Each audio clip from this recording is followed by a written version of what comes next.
Hello friends, Calina of StoryRetold, and due to NDA I can't say much, but here's what I can say. How did HeR Interactive make up the names of the game titles when they were released? Well, there was a lot of factors here, and I can only speak to games 25 through 33, and I will not say details from behind the scenes, but I can tell you a little bit about what the process was.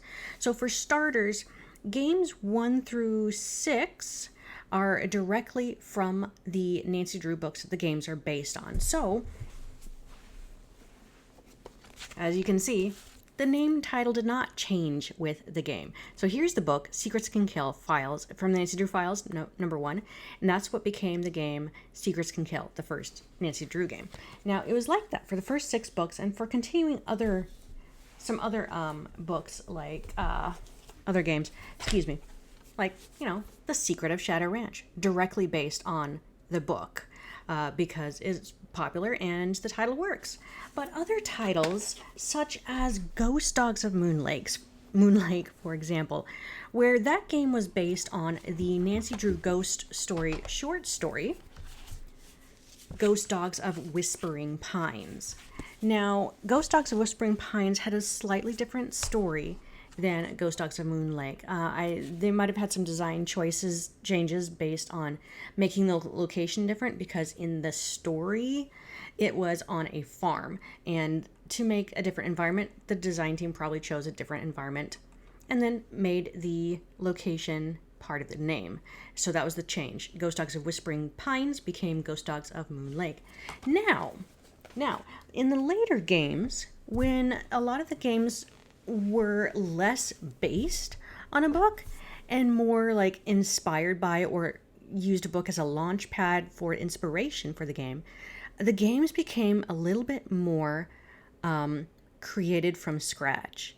The HeR Interactive team designed their own mystery with characters and suspects and clues and puzzles. And that's where, like, Nancy Drew Tomb of the Lost Queen had to come up with a game title here. So to go over a little bit about the process, let's take a look at what was already released on the Amateur Sleuth Blog on HeR Interactive's website from 2012, July 19th. I had permission to write this as the Amateur Sleuth Blog writer, so here we go. Let's switch over. All right, on July 19th, I wrote, "We had a hurricane in the office yesterday. A brainstorm." In the main conference room, several team members, mostly the design team and the leads, and I got to sit in on a brainstorm session, hence the storm, for the title of our next game that we were just starting to work on, Nancy Drew number 28. We need to begin the process of selecting a game title so that the artists can begin work on the preview at the end of The Deadly Device. Since our discussion is still top secret, I can share with you a little of the name game process from our last title, Tomb of the Lost Queen. In the middle of making a game, perhaps 3/4 of the way into the game building process, we get the leads and the design team together in the main conference room. Our designer briefs on the next story synopsis, and together with the writer, points out what the mystery emphasis is. So for Tomb, it was about the curse and trying to find the lost queen. That was the synopsis of the story. We begin with significant keywords, not all are shown. I only had permission at the time to show a few significant trigger words or keywords.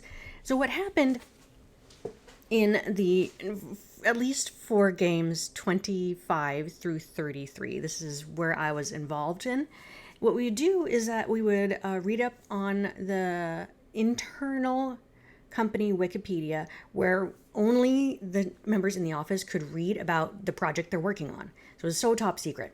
We read about it, and then in our free time before we went into this meeting, we would come up with all the different words that pertains to what we read. So tomb, sarcophagus, coffin. We'd write up all of these different words. We would go to thesaurus.com or open up our thesaurus books and find synonyms and any similar words that might help describe it. Creative words, action words, nouns, all kinds of stuff. So like we've got tomb, forgotten, queen, desert, wrath, amulet, search, desert, curse, Egypt, all these words. And then we'd go into the meeting, and what we would do, we'd start out with phase 1. We would write up all of our words up on the whiteboard. I got to do the whiteboard writing, so everyone else would be at the desk behind me, and I would write up on the whiteboard all of these keywords. And then we'd throw in, of course, the classic words like mystery, case, detective. We just had to have those base ones up there to refer to if we didn't have anything else creative. And that was a thing. That was a trending thing with a lot of the Nancy Drew games. Actually, none of the Nancy Drew games have the word mystery in it. It's in the descriptions, but not in the title. So now let's take a look at this. The next part of the phase, after we got all of our creative words up there, and we were talking about the game, getting an idea, the context, we would put the words together in creative titles. This is the fun part. So here were some of the working titles that we were looking at for Tomb of the Lost Queen. Hunt for the Lost Tomb, Wrath of the Ancient Amulet, Tomb of the Lost Queen, The Search for the Lost Tomb. So then we would finish with our creative ideas in that meeting, and then what I would do is I would get out my fancy camera and take a picture of the whiteboard, then erase the entire board. And I would take that photo from my camera and I would go and actually type it all into a Word document when I got back to my cubicle. And then for about a week or so, our design team and leads that were in that meeting, including myself, we got to think a little bit longer and offer any new ideas.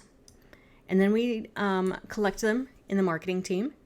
And if there were some great potential candidates, we would narrow down to the top 10 titles. The marketing team would do that. Top 10 titles, and then send out an office-wide email so that everyone can vote on what they liked the best. And so the marketing team would look at those votes. Often it would come down to a top 2 or top 3, and the marketing team would make the final call on what the title was. So that's how we got Tomb of the Lost Queen. Now, as for the acronyms, once the title of the full game was selected, the production team decided on the 3-letter acronym that was intended to be for internal use because there was some production things or technical things where it had to be a certain way. So we always stuck with a 3-letter acronym.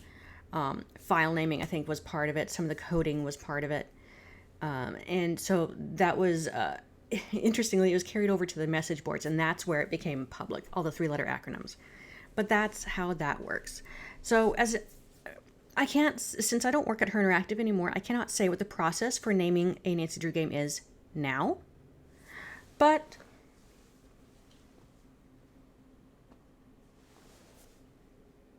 keep an eye out, you savvy sleuths. You got some great detective skills out there.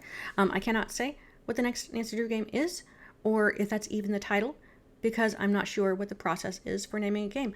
But anyways, if you wanted to go through your exercise that we did when I was at HeR Interactive, pick a book, any Nancy Drew book that you think would be made into an awesome game, and look at the title, get an idea of what the book is about, what the key mystery elements are, and go through the practice. Come up with a long list of creative words, adjectives, names, whatever, that makes sense to the mystery, and try to rename the title for a game.